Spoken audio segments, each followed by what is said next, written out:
ჩინეთის სახალხო რესპუბლიკის ქალაქ ჩენგდუში საქართველო-ჩინეთის სავაჭრო-ეკონომიკური თანამშრომლობის კომისიის სხდომა გაიმართა.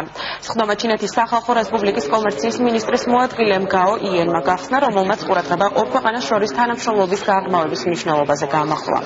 ministres მოადგილის განცხადებით, ჩინეთის მხარე მზად არის გაზარდოს საქართველოსთვის გამოყოფილი ფინანსური და ტექნიკური დახმარება.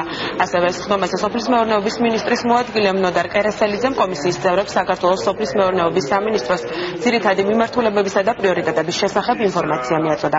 კომისიის სხდომაზე მხარეებმა განიხილეს საქართველოსა და ჩინეთს შორის საგარეო ეკონომიკური ურთიერთობების ძირითადი მიმართულებები და ორ ქვეყანას შორის სავაჭრო-ეკონომიკური თანამშრომლობის გაღრმავების პერსპექტივები. სოფლის მეურნეობის საკითხი გამოყოფილი იქნა როგორც პრიორიტეტული მიმართულება ამ ორ ქვეყანას შორის თანამშრომლობის კუთხით. ჩინური მხარემ გამოთქვა გზატკეცნა, რომ კიდევ უფრო გააქტიუროს თანამშრომლობა საქართველოსთან სოფლის მეურნეობის დარგში. ხელი მოეწერა ჩინური მხარის მხრიდან საქართველოსთვის სამშენებლო ტექნიკის უსასყიდლოდ განხორციელების საკითხს.